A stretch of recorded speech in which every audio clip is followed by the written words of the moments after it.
Hola muchachos, bienvenidos a su semana número 6 de la materia de Historia de México, su maestra Génesis Márquez Rubalcaba. El día de hoy vamos a hablar de una época muy importante dentro de la historia de nuestro país. Vamos pasando después de la época de la colonia, que duró más de 400 años, a la independencia de México. Este movimiento social que marcó un antes y un después en la historia de nuestro país. Pero después de esta guerra, después de todos estos años que duraron en batalla, que pueden ser muy bien analizados dentro de la obra de Celia del Palacio, que se llama Leona. Si no lo has leído, búscalo, vale muchísimo la pena. Después de este movimiento, que se declarara ya el México independiente, una serie de batallas donde lo que se buscaba era establecer la mejor forma de gobierno para nuestro país. Entonces, vamos a ir transitando por todos estos momentos dentro de la historia para que te puedas dar una idea de cómo fue evolucionando hasta el México de nuestros días. A continuación, te voy a presentar un pequeño diagrama que te va a situar cronológicamente en cada uno de estos momentos con el título Ideologías del siglo XIX, de los diferentes pasos que tuvo que pasar nuestro país para poder llegar a la forma de gobierno que conocemos hoy en nuestros días. Empezamos por el primer imperio dentro de la historia. Ejecutada la independencia de nuestro país, el antiguo virreinato derivó en una monarquía constitucional que aumentaba el poder de mexicanos y criollos en la región, pero no eliminaba la presencia de los españoles en nuestro país. Una de las cosas que difícilmente se dicen dentro de la historia es que fue más un acuerdo lo que derivó en la independencia y en esa, digamos que, enfrentamiento entre los españoles y los criollos, que ya eran españoles nacidos aquí en nuestro país, que ellos lo que buscaban era poder ostentar el poder. Después de este acuerdo y de tomar la Ciudad de México, derivó en una monarquía. ¿Qué es una monarquía? Sino que era gobernados por un emperador o un rey, pero con un Congreso Constituyente, que estuvo formado por muchos de los que empezaron el movimiento de independencia. Muy pocos, por decirlo de alguna manera, pero sí estuvieron incluidos dentro del Congreso, como lo fue Andrés Quintana Roo. Volvemos.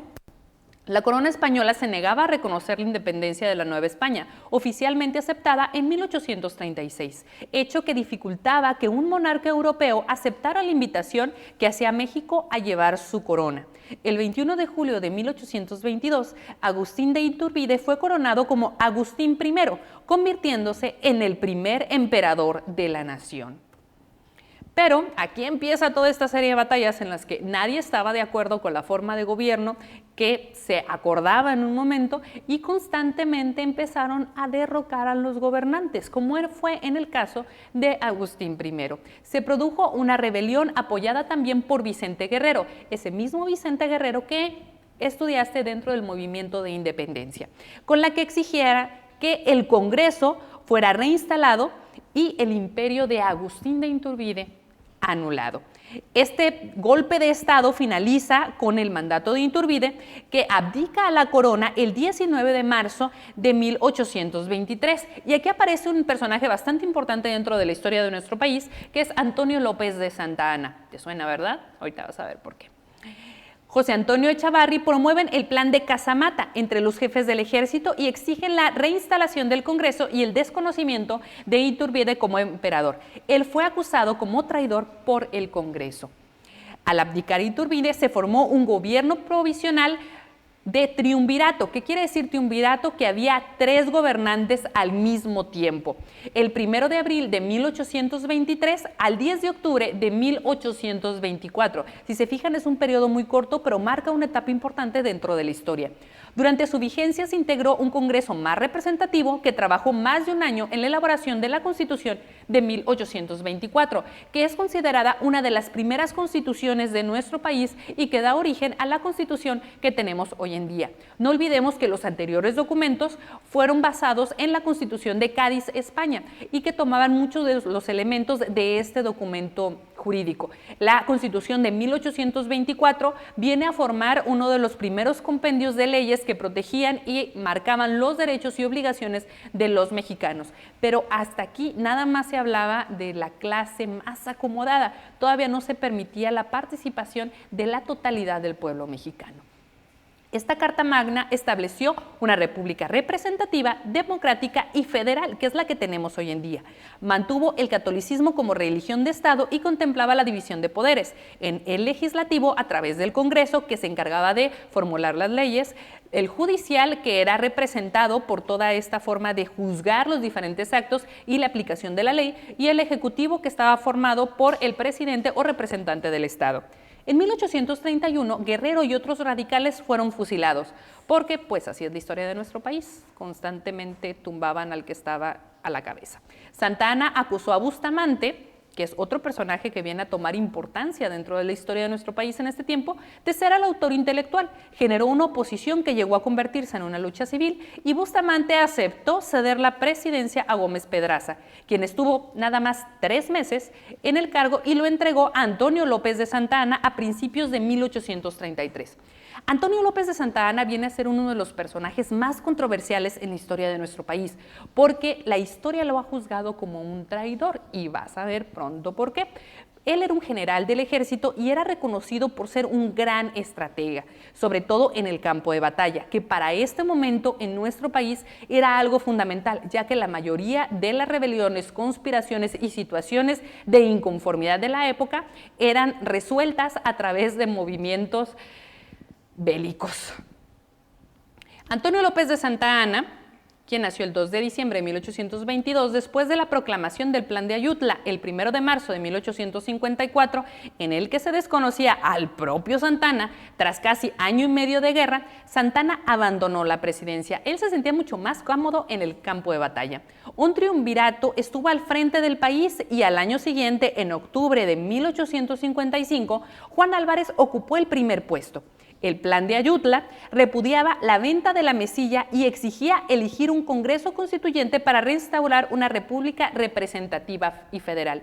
No olvidemos que uno de los movimientos sociales importantes de esta época fue precisamente en el cual se firmaba la entrega de Texas y la mesilla al gobierno norteamericano.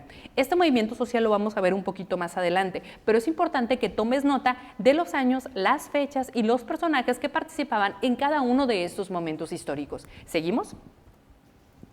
La República Federal. El primer año de su mandato, Santa Anna presidía pero no gobernaba. Mientras él se retiró al campo, ejerció el poder el vicepresidente Valentín Gómez Farías. En lo educativo, el gobierno de Gómez Farías clausuró el Colegio de Santa María de Todos los Santos y la Pontificia Universidad. No olvidemos que durante la etapa de la colonia se construyeron esos institutos educativos para poder proveer de educación a la Nueva España. Entonces, en este momento de la historia, Valentín Gómez Farías clausura estos centros educativos. En cambio, fundó un directorio de institución pública y estableció la laicidad de la educación superior.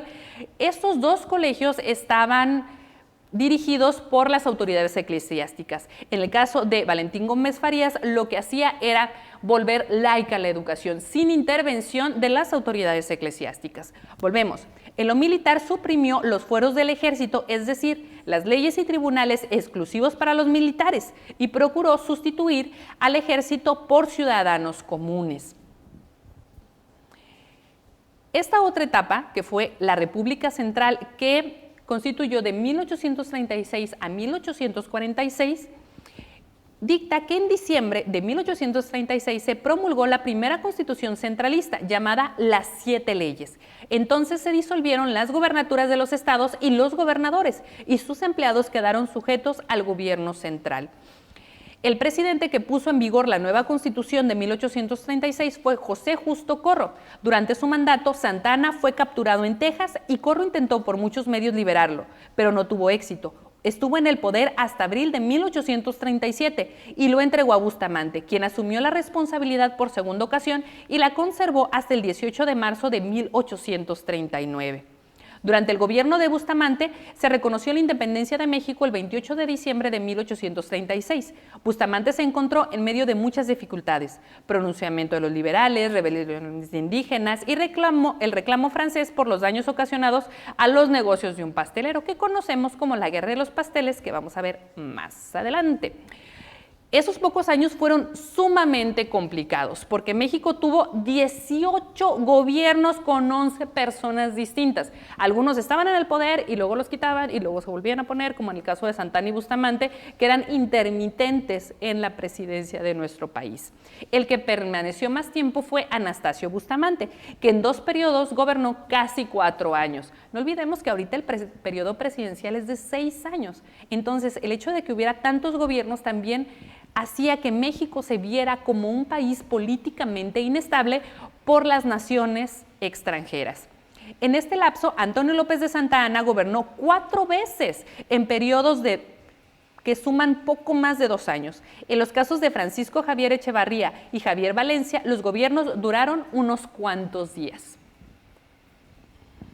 Aquí va una parte bastante importante. ¿Por qué? Porque hay un documental en History Channel, si tienen la oportunidad de buscarlo, les recomiendo que entren a YouTube y busquen este documental que se llama La Invasión Norteamericana, y van a darse cuenta de muchísimos puntos que por lo general no son tocados por los libros de historia, pero que generan muchos cuestionamientos, sobre todo por los investigadores que han estado recolectando datos de esta época. Acuérdense bien de lo que son las fuentes primarias y las fuentes secundarias que vieron en su primera semana de la clase de historia, ¿ok?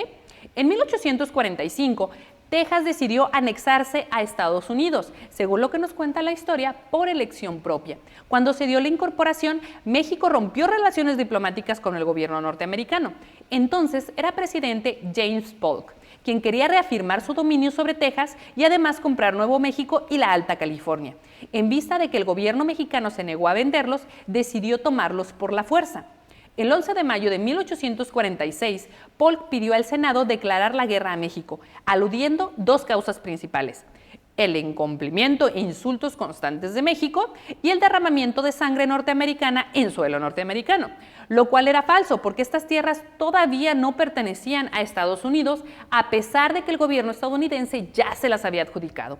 El 13 de mayo de 1846, Estados Unidos le declaró la guerra a México. La invasión, que empezó por la toma de Matamoros, Tamaulipas, duró 2 años. En la guerra, los norteamericanos obtuvieron varias victorias. Angostura, en la que Santa Anna se retiró por falta de abastecimientos, las fuerzas de ambos ejércitos eran equivalentes. Aquí es una parte bastante importante dentro de la historia. ¿Por qué? Porque todavía la mayoría de los historiadores no se explican por qué se retiró Antonio López de Santa Anna, siendo que había grandes posibilidades que lograran ganar la batalla. La cantidad de heridos que había y el traslado hasta la Ciudad de México le representaban al ejército de Santa Anna la disminución muy importante de las filas del ejército que entonces comandaban. En febrero de 1848, con un país completamente agotado, el gobierno mexicano a cargo de Manuel de la Peña y Peña firmó el Tratado de Guadalupe Hidalgo, en el que se confirmó la independencia de Texas. México perdió más de la mitad de su territorio, lo que ahora son los estados de Arizona, California, Nevada, Utah, Nuevo México y parte de Colorado. En Chapultepec, donde vencieron a los jóvenes cadetes del Colegio Militar, que lucharon valerosamente, que nosotros conocemos normalmente como los niños héroes. Después de esta última victoria, el 15 de septiembre de 1847, el ejército de Estados Unidos tomó la capital de México. Santa Anna renunció a la presidencia y su lugar lo tomó Manuel de la Peña y Peña. Este momento de la historia es sumamente discutido por todos los historiadores porque el ejército americano ya estaba en la capital de nuestro país. Y algunos se hacen la pregunta de si ya estaban en el centro del país, bien se pudieron haber quedado con más de la mitad del territorio. ¿Qué los hizo decidirse solamente por la parte norte de nuestro país y no por la totalidad del territorio si ya estaban ocupando la capital del país? Entonces, es una discusión que se hacen los historiadores entre si Santa Anna fue un héroe o Santa Anna fue un villano. Y al final del día, quien firmó el Tratado de Guadalupe Hidalgo, que fue Manuel de la Peña y Peña, fue también nada más un presidente provisional. Entonces ahí vale mucho la pena que lo vayamos analizando. Busquen el video que les estoy recomendando porque les va a explicar con mayor puntualidad cada uno de los elementos que intervinieron en este momento de la historia. No quiero irme sin dejarles una frase precisamente del general Santa Anna, que dice: ¿vender yo la mitad de México? Por Dios. ¿Cuándo aprenderán los mexicanitos que si este barco se hundió no fue solo por los errores del timonel, sino por la desidia y la torpeza de los remeros? Antonio López de Santa Anna. Bueno chicos, nos vemos en la siguiente sesión. No sin antes decirle, estudien mucho, traten de que cada uno de estos datos que hemos revisado en esta sesión lo puedan corroborar con sus maestros y puedan poco a poco ir estudiando un poquito más de la historia de nuestro país. Dice por ahí una notable frase: quien no conoce su historia está condenado a repetirla. Entonces, que no te pase. Y vamos a leer un poquito más. Nos vemos.